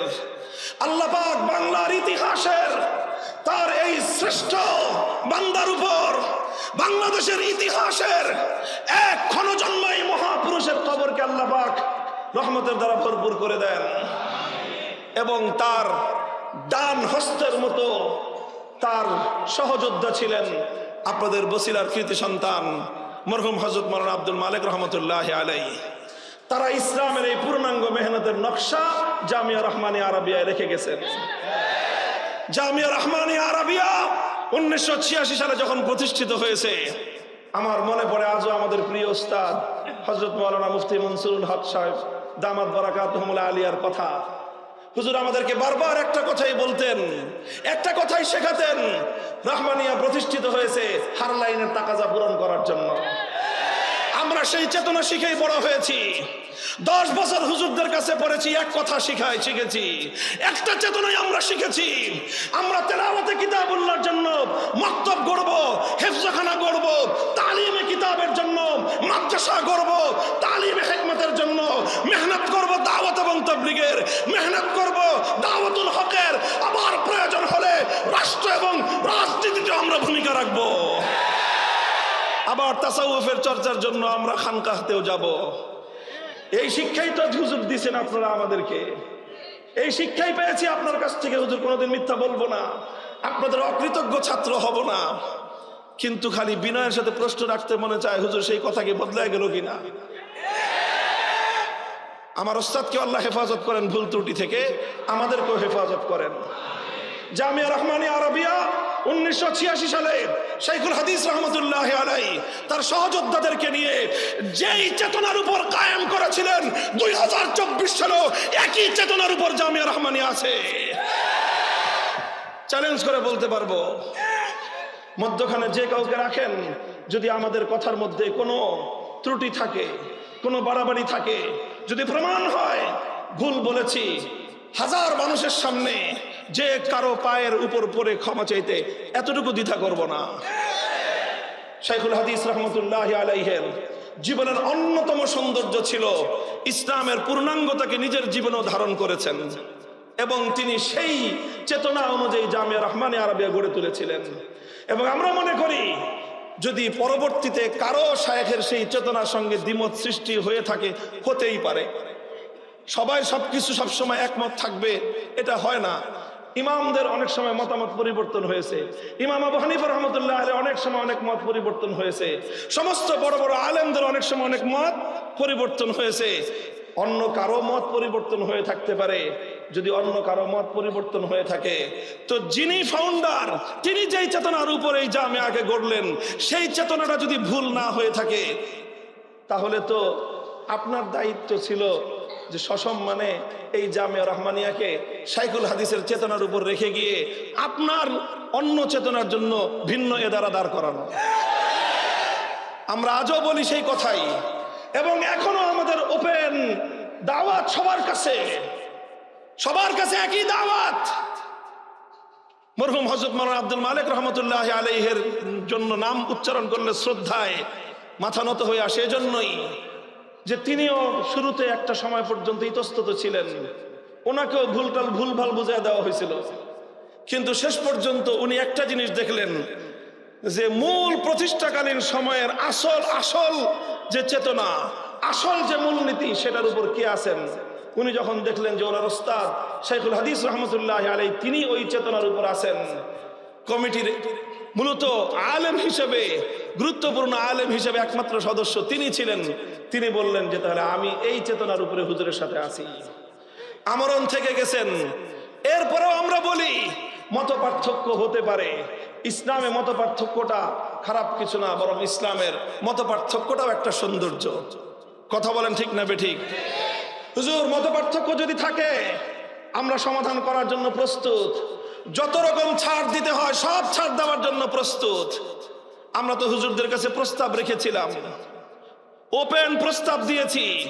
অনেকে জানেন না, মনে করেন যে আমাদের কারণে বুঝি সমস্যার সমাধান হচ্ছে না, আমাদের কারণে বুঝি আপোষ মীমাংসা হচ্ছে না। না, শুনে যান বসিলাবাসী, যে কারো মনে চায় যে কোনো একজন বসিলার সাধারণ মানুষ উদ্যোগ গ্রহণ করেন, আমরা আপনার ডাকে সাড়া দেব। আমাদের ওপেন প্রস্তাব শুনে রাখেন। প্রথম প্রস্তাব হলো 3টা মাদ্রাসা হয়ে গেছে এলাকায়। কথা বলেন। 7 মসজিদের সাথে জামিয়া রহমানিয়া আরাবিয়া, আপনাদের এই বসিলায় বিশাল 10 তলা ভবন হয়েছে, বিশাল মাদ্রাসা জামিয়াতুল আবরার রহমানিয়া মাদ্রাসা। 40 ফিটের মাথায় হয়ে গেছে জামিয়া রহমানিয়া আজিজিয়া। কথা বলেন ঠিক না বেঠিক? চলুন আসেন, আমরা আপনাদের ছাত্র, আপনাদের হাতে গড়া ছাত্র, আমরা আপনাদের আদর্শ থেকে সরে যাই নাই।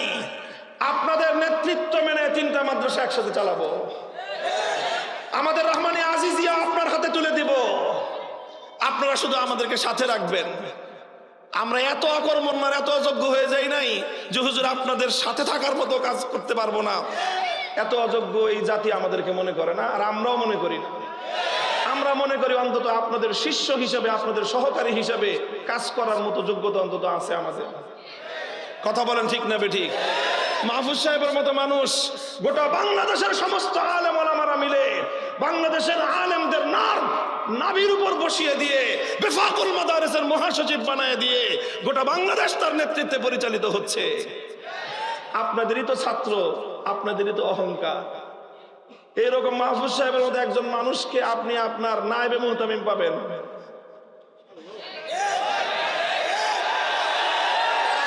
গোটা বাংলাদেশের 1000টা মাদ্রাসার মুহতামিম হওয়ার যোগ্যতা যার আছে, তিনি আপনার নেতৃত্বে নায়েবে মুহতামিম হয়ে কাজ করবেন। আমি দায়িত্ব নিলাম। এটা হলো 1 নম্বর প্রস্তাব। আসেন 3টা মাদ্রাসা আপনাদের নেতৃত্বে, আপনাদের সন্তান হিসেবে, ছাত্র হিসেবে একসাথে চালাই। আচ্ছা, যদি আমাদেরকে মনে করেন যারা আমাদেরকে মিশতে সমস্যা আছে, ঠিক আছে, সেটাও হতে পারে। আরেকটা সুরত, আপনাদের জামিয়াতুল আবরার রহমানিয়া আপনারা চালান, আমাদের জামিয়া রহমানিয়া আজিজিয়া আমরা চালাই। যেটা নিয়ে সমস্যা হয়েছিল জামিয়া রহমানিয়া আরাবিয়া, ওটাকে আমরা একসাথে চালাই। যেইভাবে চালাইতে চান ওইভাবেই চলবে। যদি বলেন যে রাজনীতি চলবে না, ঠিক আছে, রাজনীতি চলবে না, যান। আমরা আমাদের রাজনৈতিক এজেন্ডা আমাদের জামিয়া রহমানিয়া আজিজিয়া বাস্তবায়ন করব। আমাদের এখান থেকে আগামী দিনের রাষ্ট্রের ব্যবস্থার জন্য রাজনৈতিক দায়িত্বশীল তৈরি হবে ইনশাআল্লাহ। আর ওই জামিয়া রহমানিয়া আরাবিয়া শুধু দাওয়াতুল হকের কাজ হবে, ঠিক আছে, চলেন, ওটাতেও আমরা রাজি আছি। বুঝতে পারছেন 2 নম্বর প্রস্তাব? আবরার রহমানিয়া হুজুররা চালাবেন, রহমানিয়া আজিজিয়া আমরা চালাবো, আর জামিয়া রহমানিয়া আরাবিয়া একসাথে চালাবো। ওই একসাথে চালানো নেতৃত্ব থাকবে হুজুরদের হাতে, ওনারাই মোহতামেম থাকবেন। আমাদের মাহফুজ সাহেব হুজুর শুধু ওনার সহযোগী থাকবেন। আমারে রাখতে মনে চাইলে রাখেন, আর আমারে যদি বলেন যে না ও থাকতে পারবে না, তাও সই যান। আল্লাহ পাক আমাদের জন্য দুনিয়াকে অনেক প্রশস্ত রেখেছেন। এটা হলো 2 নম্বর প্রস্তাব। কথা পরিষ্কার? নোট করে নিয়ে যান বসিরার মানুষজন। খালি একজন একটা ওয়াজ করে দিবে, তারপর আবার আইসা আরেক কথা কইবেন।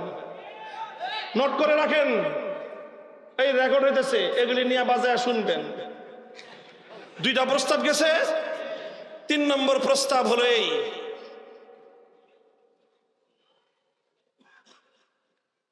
3 নম্বর প্রস্তাব যে জামিয়াতুল আবরার রহমানিয়া আপনারা চালাবেন, রহমানিয়া আজিজিয়া আমরা চালাবো। আর জামিয়া রহমানিয়া আরাবিয়া যদি আপনারা আপনাদের সাথে আমাদেরকে নেওয়ার মতো কোনো যোগ্য মনে না করেন, তাহলে এক কাজ করেন, আসেন আপনারাও জামিয়া রহমানিয়া আরাবিয়ার হকদার। আমরা মনে করি শাইখুল হাদিস রহমতুল্লাহ আলাইহি তিনিও একজন হকদার। তাহলে আসেন একটা সিদ্ধান্ত করি, অর্ধেক অর্ধেক জামিয়া রহমানিয়া। আপনারা অর্ধেক নেবেন, আমরা অর্ধেক নিব। এখন অর্ধেক অর্ধেক কেমনে? একটা মাদ্রাসার আবার অর্ধেক অর্ধেক করে কেমনে? অর্ধেক অর্ধেক আপনারা যেমনি খুশি ওইমনি আমরা রাজি। আর আমাদেরকে যদি জিজ্ঞাসা করেন, তাহলে আমাদের ফর্মুলা হলো যে কোনো এক পক্ষ ওই জামিয়া রহমানিয়া আরাবিয়ার যে ভবন আছে, ওই যা মাদ্রাসা আছে সব কিছু যে কোনো আপনারা নিতে চাইলে আপনারা, আমাদেরকে দিতে চাইলে আমরা, বিনিময়ে রহমানিয়া মাদ্রাসার 16 কাঠা জমিন, 5 তলা ভবন, এটার বর্তমান মার্কেট ভ্যালু যা আসে সেই মার্কেট ভ্যালুর 60% অপর পক্ষকে মাদ্রাসা করার জন্য, ভবন করার জন্য দিয়ে দিবে। যদি আপনারা এই প্রস্তাব গ্রহণ করেন, নিয়ে নেন, আমাদেরকে 60% দিয়ে বসিলার এই 60 ফিটের মাথায় আমাদেরকে ভবন করে দেন। আর যদি আমাদেরকে দেন, আমরা জামিয়া রহমানিয়ার ভবন এর জমির যা মূল্য হয় সেই মূল্যের 60% দিয়ে আপনাদের আবরার রহমানিয়ায় যদি আরো জায়গা থাকে, ওখানে জায়গা না থাকলে জায়গা কিনে যেখানে আপনার পছন্দ হয় সেখানে বিল্ডিং করে দিব। 3 নম্বর প্রস্তাব এটা। আর 4 নম্বর প্রস্তাবটা শুনলে আপনারাও হাসবেন, বলবেন যে এত সহজ প্রস্তাব বুঝি মানুষ গ্রহণ করতে ইতস্তত বোধ করে। আপনারাই জামিয়া রহমানিয়া চালাবেন, শুধু সৎ সাহসের সাথে একটা কথা মেনে নেবেন, জামিয়া রহমানিয়া আরাবিয়া শাইখুল হাদিস আল্লামা আজিজুল হক রহমতুল্লাহ আলাইহি এটার প্রতিষ্ঠাতা। আমার পরিষ্কার মনে আছে, 1993 সালে যখন লং মার্চ হলো শাইখুল হাদিস সাহেবের নেতৃত্বে। 1992 সালের 6 ডিসেম্বর বাবরি মসজিদ শহীদ হলো। 1994 সালের 2রা ডিসেম্বর ঢাকার বাইতুল মোকাররম থেকে লং মার্চের কাফেলা যাত্রা শুরু করলো। সেই কাফেলার নেতৃত্ব দিলেন শাইখুল হাদিস আল্লামা আজিজুল হক রহমতুল্লাহ আলাইহি। ওনার নেতৃত্বে আমরাও ছিলাম, এবং আমরা ছিলাম মুফতি মনসুরুল হক সাহেব হুজুরের নেতৃত্ব সহ। হুজুর আপনিও তো ছিলেন, পল্টন থেকে একেবারে সেই যশোর পর্যন্ত ছিলেন আপনি, আমার মনে আছে। আমরা ছাত্র ছিলাম, খেদমত করছি হুজুর আপনার রাস্তায় রাস্তায়। তারপর সেই লং মার্চে শাইখুল হাদিস রহমতুল্লাহ আলাইহির সুনাম সুখ্যাতি শুধু বাংলাদেশ নয়, গোটা মুসলিম বিশ্বে ছড়িয়ে পড়লো। তারপরে যে রমজান আসলো, সেই রমজান মাসে জামিয়া রহমানিয়ার একটা পরিচিতি ছাপানো হলো। আরবি ভাষায় সেই পরিচিতিটা ছিল। সেই পরিচিতিটা লিখেছিল আমাদের একজন রহমানিয়ার শিক্ষার্থী, ইফতা পড়তো, নাম হলো রিয়াজুল ইসলাম। রিয়াজ ভাই, এই যে সিফাতুল্লাহ সাহেব আছে, অনেকে চিনবেন, জামিউল উলুম মাদ্রাসার মুহাদ্দিস, ওনাদের সাথী। আহমদুল্লাহ সাহেব আছে, এই যে আবরার রহমানিয়ার শিক্ষক, ওনাদের সহপাঠী ছিলেন না রিয়াজুল ইসলাম ভাই। তার হাতে লেখা জামিয়া রহমানিয়ার পরিচিতি, যেই পরিচিতি দিয়ে আরব বিশ্বে রহমানিয়ার জন্য মানুষের কাছে সহযোগিতা বা জামিয়া রহমানিয়ার পরিচয় তুলে ধরা হয়েছে। সেই পরিচিতির মধ্যে একটা শিরোনাম ছিল মুআসসিসুল জামিয়া, জামিয়ার প্রতিষ্ঠাতা। এই শিরোনামের অধীনে কারো নাম ছিল না, শুধু শাইখুল হাদিস আল্লামা আজিজুল হকের নাম ছিল। সেই পরিচিতিটা লেখা হয়েছিল দারুল ইফতায় মুফতি মনসুরুল হক সাহেব হুজুরের তত্ত্বাবধানে। হুজুর, আপনি তো 93 সালে শাইখুল হাদিস রহমতুল্লাহ আলাইকে আপনি জামিয়া রহমানিয়ার একক প্রতিষ্ঠাতা হিসেবে ঘোষণা করেছেন, শুধু বাংলাদেশে না, সারা দুনিয়ায়। সেটাই তো প্রস্তাব দিলাম, সেটা সুন্দরভাবে যদি বাস্তবায়ন করেন। আমাদের সাথে দুই একটা কথা আছে, সেটাও বলে দিয়েছি। আপনার রহমানিয়া চালান, শাইখুল হাদিস রহমতুল্লাহ আলাইকে স্বীকার করে চালান। এটা আপনাদের জন্য গৌরবের, আপনাদের জন্য অহংকারের। বলে আপনারা কি করবেন তাইলে? আমাদের ভবন লাগবে না। অনেকে বলে যে হুজুর আপনি তো আগেও কইছিলেন যে ভবন লাগবে না, আবার ভবন নিলেন কেন? দেখো, এখনো সেই কথার উপরে আছি। যদি ভবন দখলে রাখার জন্য, ভবন নিয়ন্ত্রণে রাখার জন্য আল্লাহর দ্বীনের সামান্য পরিমাণ স্বার্থহানি ঘটাতে হয়, এক ভবন নয়, 1000 ভবন হাসি মুখে কোরবানি করে দিব। 2001 সালে, 2001 সাল আর 2021 সাল দুইবারই জামিয়া রহমানিয়াকে দখল করেছে ইসলাম বিরোধী শক্তি।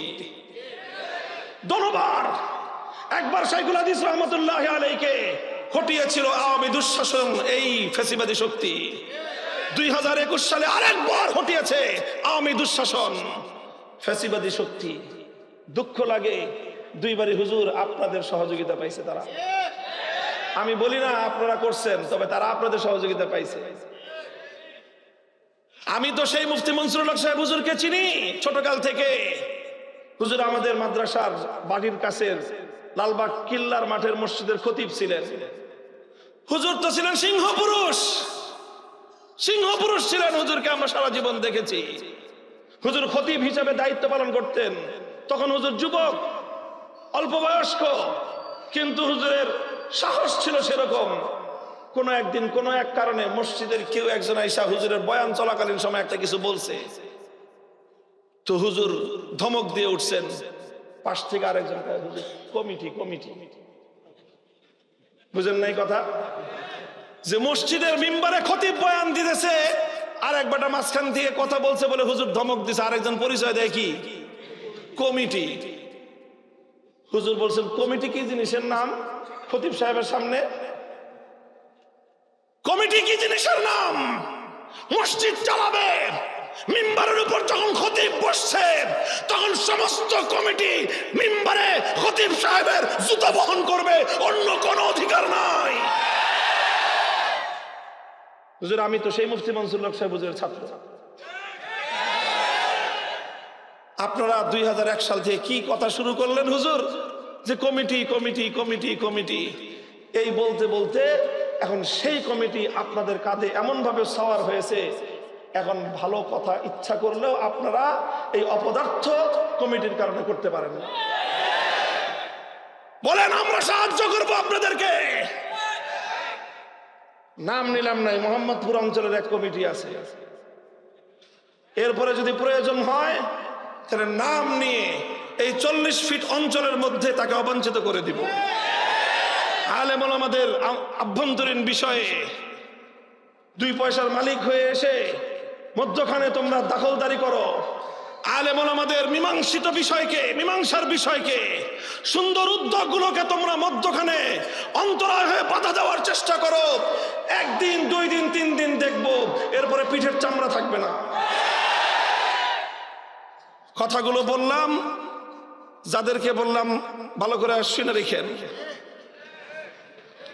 আমরা আমাদের ওস্তাদদের জন্য, ওস্তাদদের সম্মান রক্ষার্থে সব কিছু করতে প্রস্তুত। আলহামদুলিল্লাহ, এই কথা রেকর্ড হয়েছে, বসিরাবাসী শুনেছে, হাজার হাজার মানুষ। কথা থাকলো, এরপরেও যদি মীমাংসা না হয়, এরপরেও যদি সমাধান না হয়, তাহলে আমাদের আর দুঃখের কোনো অন্ত নাই। এর চেয়ে তো আর কোনো প্রস্তাব দেওয়ার সুযোগ আর নাই। আল্লাহ পাক রব্বুল আলামিন বুঝবার তৌফিক দান করেন। আল্লাহ পাক রব্বুল আলামিন আমাদের দুই বুজুর্গ শাইখুল হাদিস আল্লামা আজিজুল হক রহমতুল্লাহ আলাই, হযরত মাওলানা আব্দুল মালিক রহমতুল্লাহ আলাই, ওনারা যেই চেতনার উপর আমাদেরকে রেখে গেছেন, আমরা মনে করি এটাই ইসলামের পূর্ণাঙ্গ চেতনা। কাজেই আমাদের জামিয়া রহমানিয়া আজিজিয়া এই চেতনার উপরেই চলবে। জামিয়া রহমানিয়া আরাবিয়া যতদিন আমাদের কাছে থাকবে ততদিন আমরা এই চেতনার উপরেই চালাবো। আমরা আল্লাহর দ্বীনের জন্য সবার সঙ্গে টক্কর দিতে প্রস্তুত আছি, সব ত্যাগ এবং কোরবানি করতেও প্রস্তুত আছি। বিল্ডিং এর মায়া আমাদের নাই। আল্লাহর দ্বীনের জন্য অনেক বিল্ডিং এর চেয়ে আরো বড় কিছু ছাড় আমরা অতীতে দিয়ে এসেছি। আমরা ভাস্কর্যের পক্ষে ইনায় বিনায় কোনো ফতোয়া দেই নাই। ভাস্কর্যের পক্ষে কোনো কথা আমাদের মুখ দিয়ে উচ্চারণ করাতে পারে নাই। আলহামদুলিল্লাহ, এটাকেই আমি আমার জীবনের সবচেয়ে বড় অর্জন মনে করি। এটাকেই আমি আমার কিয়ামতের দিনের নাজাতের জরিয়া মনে করি। ইনশাআল্লাহ আল্লাহ পাক সেদিনও হেফাজত করেছেন।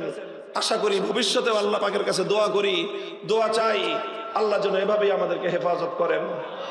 আপনাদের সকলকে আল্লাহ পাক রব্বুল আলামিন উত্তম বিনিময় দান করুন। সুবহানাল্লাহি ওয়া বিহামদিহি সুবহানাল্লাহিল আযীম।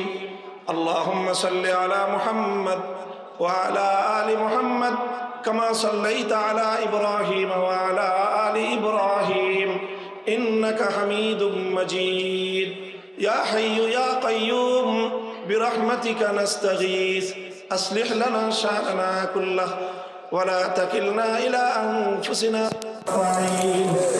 اللهم إنا نسألك